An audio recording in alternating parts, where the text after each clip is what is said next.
Dear students, welcome to our online classes. I am Ravi Kumar KR, lecturer in Computer Science, GSI PU College, Mysore. Students, let us summarize what you have learned all these days under the chapter Problem Solving Methodology. We had started this lesson with a definition of what is problem solving methodology. Then next we have learned the steps involved in problem solving.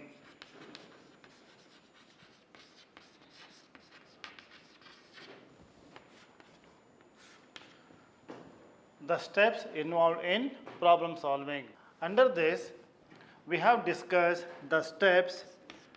They are problem definition, problem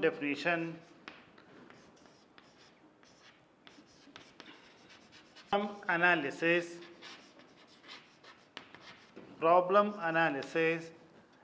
next one is coding, design of a solution. Under this, we had discussed flowchart and algorithm,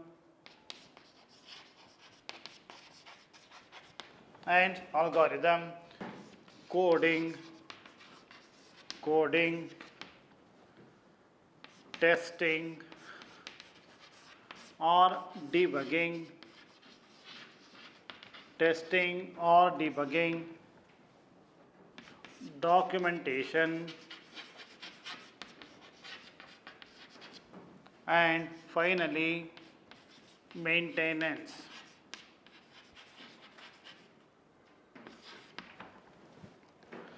See, first we had discussed about the definition of problem solving, and the steps involved in problem solving. They are problem definition, problem analysis, design of solution. Under that, we have discussed flowchart and algorithm.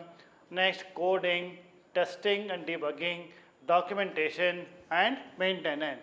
And here, problem definition is nothing but we have to define the problem, or we have to state the problem very clearly, though there should not be any ambiguity or there should not be any confusion to understand the problem.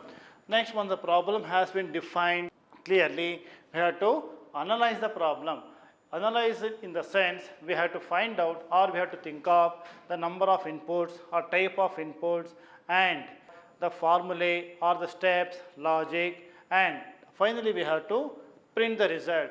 After that, now problem analysis, next is design of a solution. Now we can start designing a solution or start developing a program or the solution to a problem with the help of tools like algorithm and flowchart. So what is algorithm? Algorithm is nothing but a textual representation of solution to a problem in the form of text. And what is a flowchart? Flowchart is nothing but a diagrammatic representation of a solution to a problem. Students, these two we have discussed in detail with number of examples. Next one is coding. What is coding? Coding is nothing but writing a program in any of the computer language. After writing a program in a system or in a computer, we have to test our program or we have to debug our program. Now you know what is debugging. In debugging is nothing but a process of checking for errors in a program and correcting those mistakes or errors in a program. That is a process of debugging. So after coding, debugging, then once our program is error free, we have to test our program with different possible input. After testing, this is documentation. So what is documentation? Documentation is nothing but it is a reference manual or a guide for the benefit of programmer as well as the user. There are two types of documentation. One is internal documentation, that is the documentation where the programmer has written his comments or his logic for his reference, for his future reference.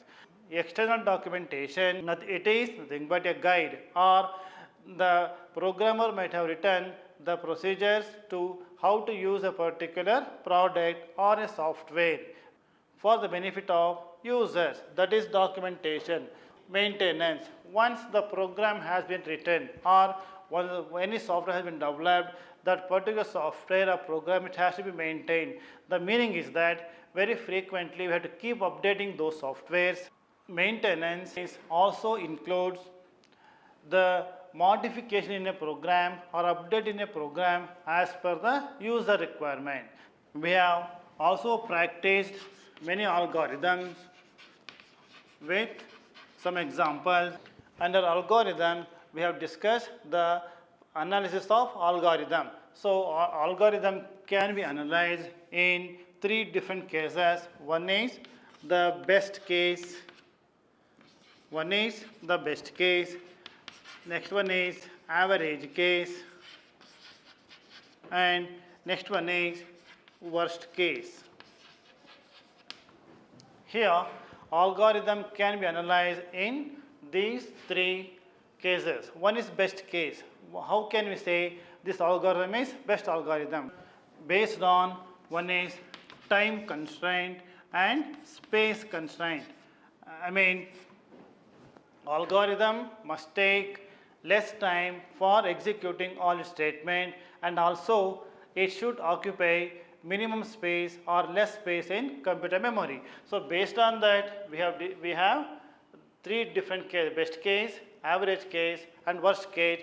That is depends on the number of inputs and number of formulae or methods of using formula, everything. Based on that, we can have three different cases under analysis of algorithm. Flowchart. Under flowchart, we have practiced many flowcharts of different examples. We had discussed types of errors. We have discussed types of errors in a computer program. They are: one is syntax error, second one is semantic error,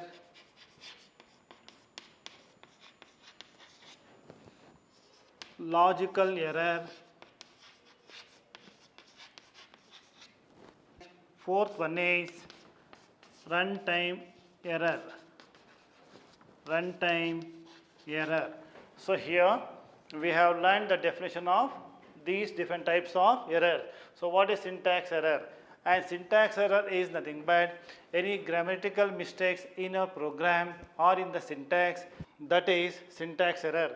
The errors arise due to wrong usage of syntax, and any errors in the logic is termed as syntax, semantics, and logical errors. The errors are crop up during the program execution time, that is nothing but runtime error. So these are all different types of errors in computer programming. We have also discussed a programming constructs.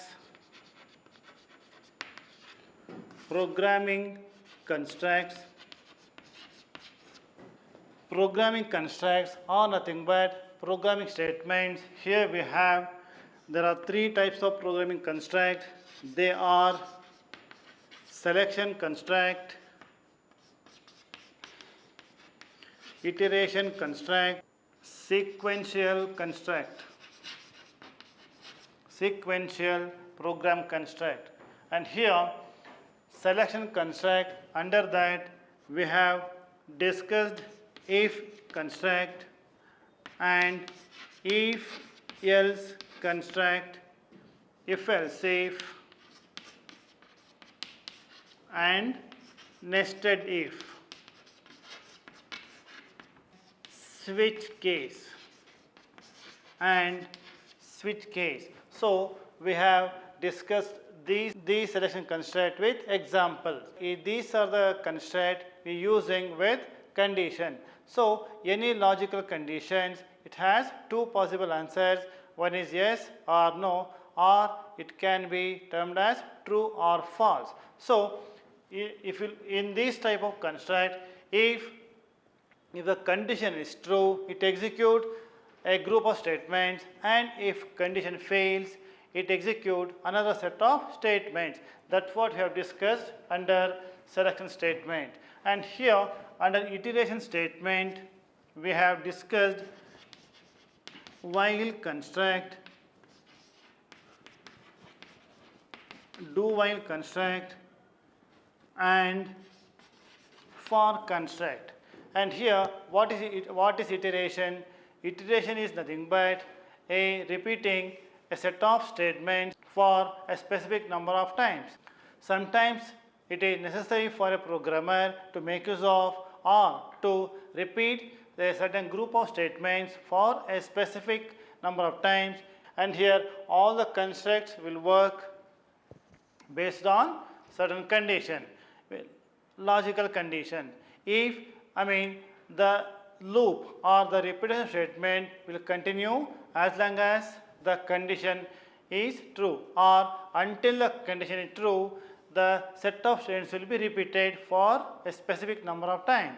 So here, if condition fails or once the condition falls, then it will come out of this looping structure or loop construct. And here while and do while loop, it is called conditional looping construct because the number of iterations in these two are unknown to us, are not known in advance. That is conditional construct, and for construct is unconditional construct where the number of iterations are known to the programmer or to the user in advance before executing the statements. Sequential construct, under this the program statement will be executed in the order one by one without deviating the flow, or it starts from one point and ends at one point. So it has only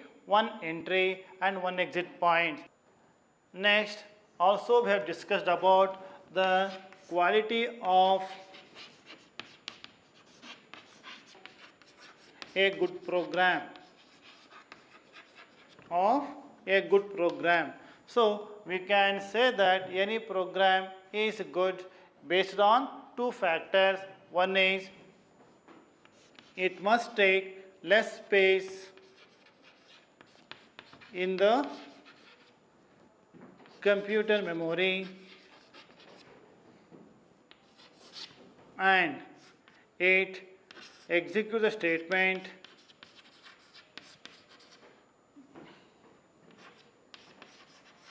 it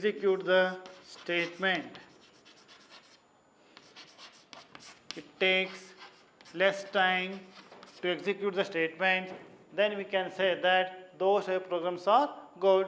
And also another two factors are modification and portability. Modification is nothing but we have to update our programs as and when the user asks for any changes in the software or in a program.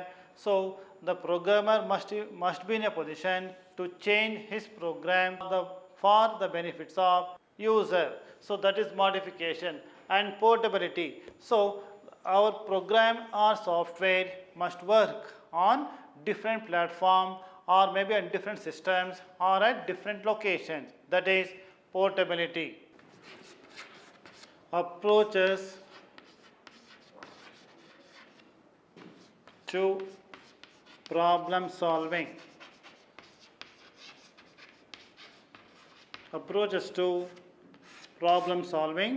And under this heading we have discussed about top-down design,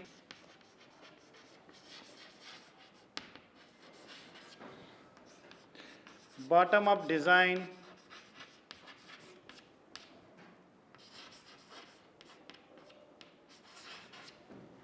and stepwise refinement.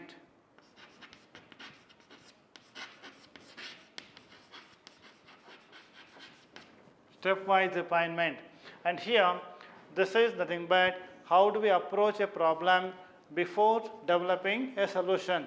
So here First one is top-down design.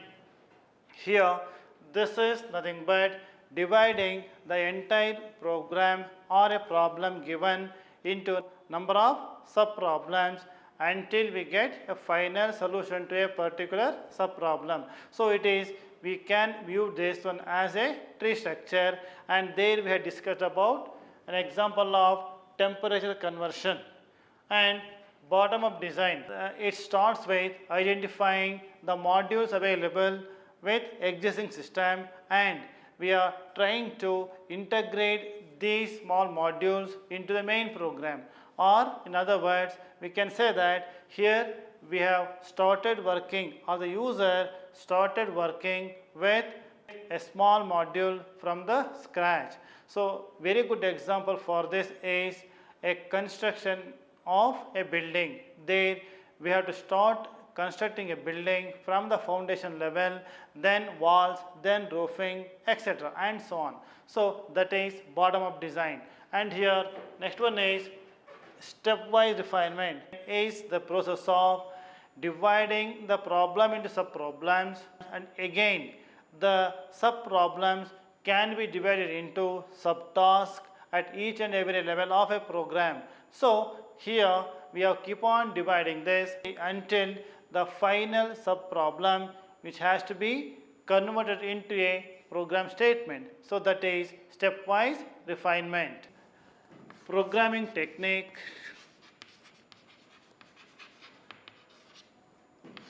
Programming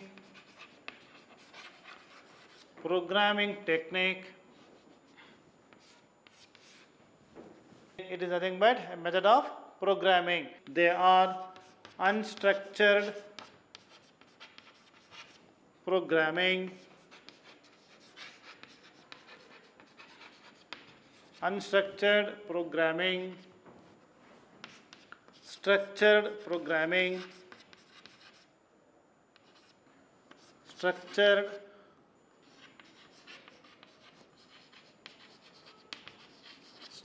programming, modular programming,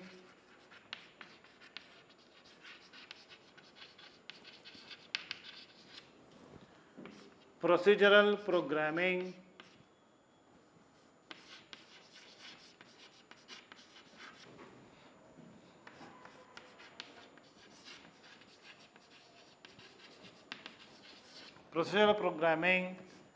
finally object oriented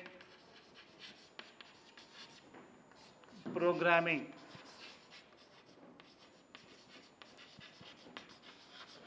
So we had discussed these different types of programming technique. Unstructured programming, here this is the first method of programming or earliest method of programming since the evolution of computer programming. So here unstructured programming, it consists of only one main program, and entire all different types of statements has to be written within the same program. So here it has only one main program. In structured programming, we can make use of different types of construct like selection construct, iteration construct, and sequential construct within a program, and we are not supposed to make use of any go to statement or break statement, continue statement, and for any functions there should not be any multiple entry point, and there should not be any multiple exit point to subroutines or programs or procedures. So that is structured programming. And modular programming. What is a module? A module is nothing but a small unit of a program. So here the given problem is divided into number of sub-problems called modules. So that is modularity. And here the programming approach through modularity is nothing but modular programming. Next one is procedural programming. Procedure is a small set of executable statements, that is procedure. Number of procedures can have in a program, and these procedures can be called in the main program. And one, the execution of the procedure is finished or completed, the flow of control or the control goes back to the place where we had made a call to that particular procedure. So here you are in procedural programming, the main program looks like it is a list of procedure calls. Next, object-oriented programming. This is another type of programming where we are going to combine the data and functions into a single unit called object. So this is what you are going to learn in detail. These are all different techniques we had discussed in our sessions. Students, this ends the chapter 5, that is problem solving methodology. Thank you very much.